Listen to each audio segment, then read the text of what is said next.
The first Thanksgiving. Thanksgiving. A family gathers around a table. They carve a large turkey, roasted golden brown. They pile their plates with gooey sweet potatoes, tart cranberry sauce, and creamy pumpkin pie. They may believe that they are keeping the traditions started on the first Thanksgiving. Yet, that first Thanksgiving was very different from the way many Americans celebrate the holiday today. The Wampanoag. The story of the first Thanksgiving begins with a group called the Wampanoag, which means people of the dawn. 400 years ago, they lived in the area that is now Massachusetts and Rhode Island. They lived there for at least 10,000 years. The Wampanoag lived in weetus, which are round houses made of wood and bark. They hunted animals for food and skins. They fished in streams and in the ocean. They grew crops such as corn, beans, and squash. The sachem, or leader of the Wampanoag, was a man named Massasoit. He and another man named Tisquantum are part of the Thanksgiving story. Tisquantum was from a tribe called Pechocsit. When he was young, he was kidnapped by an English ship captain and taken to Europe. There, he learned to speak English. When Tisquantum returned years later, he found that everyone in his Pechocsit village had died of illness. Later, Tisquantum lived in Massasoit's village. The Settlers. In December 1620, a small ship called the Mayflower anchored off the coast of what is now Massachusetts. About 100 passengers were on board. They had come from England, so they could practice their religion freely. They built a settlement named Plymouth. Today, we call these settlers Pilgrims. The Pilgrims built their colony on Wampanoag land.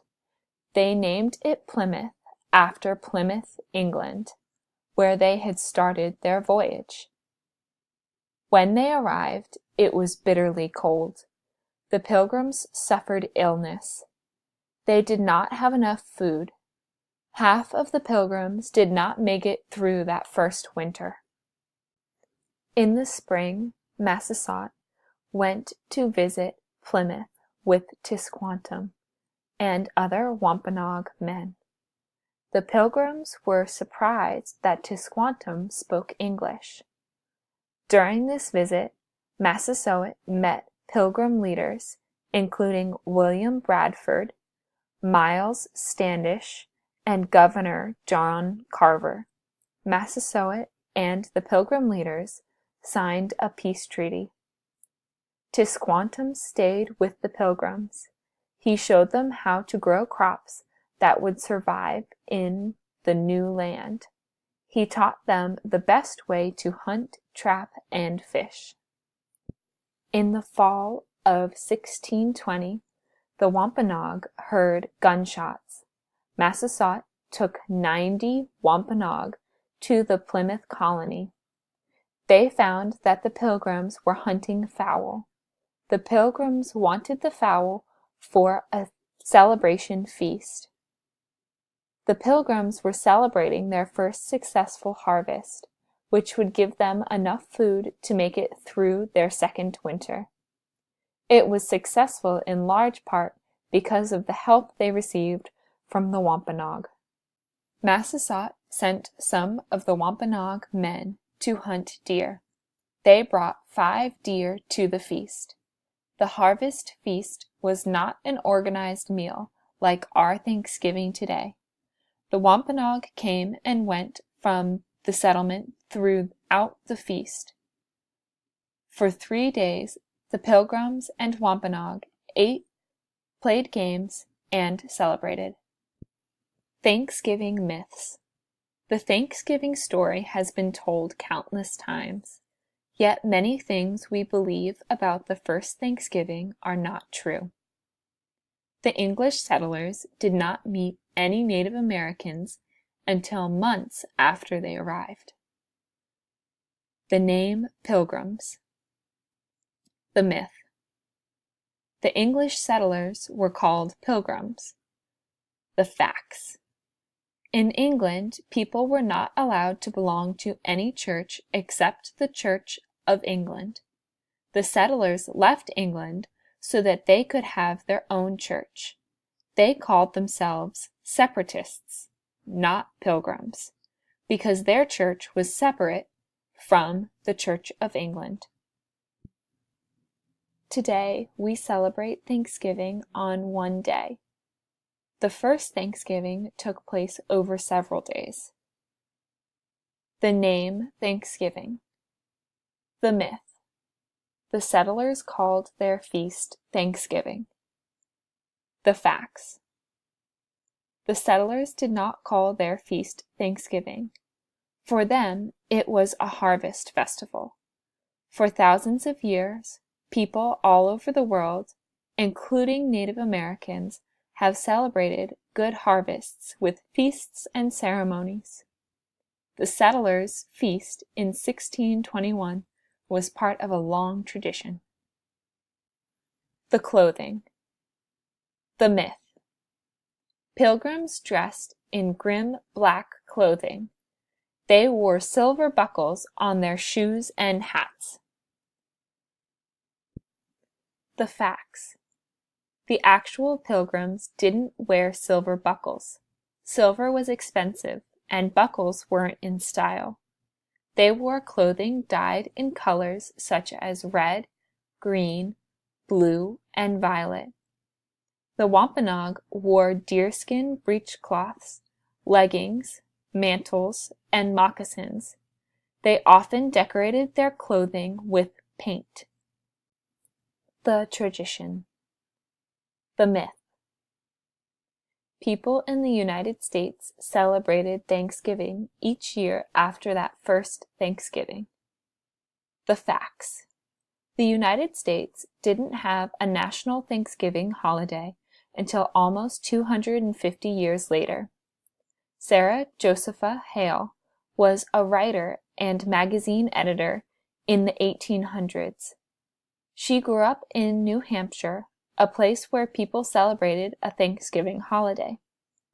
Sarah believed that the whole country should celebrate Thanksgiving. Sarah wrote editorials about Thanksgiving in her magazine. She wrote letters to 5 different presidents. Finally, in 1863, President Abraham Lincoln declared Thanksgiving a national holiday. Sarah Josephina Hale also wrote the nursery rhyme, Mary Had a Little Lamb. The food. The myth. On Thanksgiving, most people eat turkey, sweet potatoes, cranberry sauce, and pumpkin pie. We often think this is the meal the Pilgrims and Wampanoag ate. The facts. The real feast was much different. They ate venison, or deer meat, from the deer the Wampanoag people brought. They did eat wild fowl, but it could have been turkey, duck, or goose.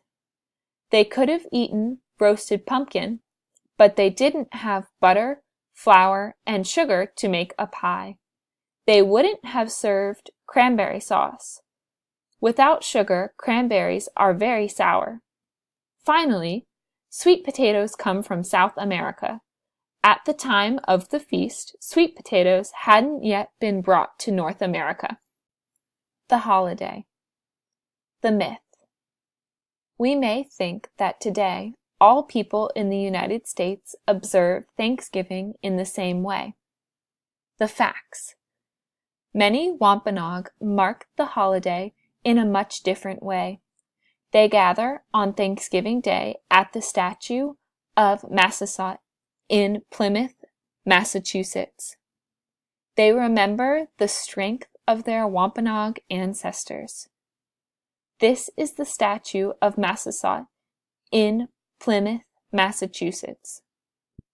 The Thanksgiving holiday people celebrate today is different from the first Thanksgiving in many ways.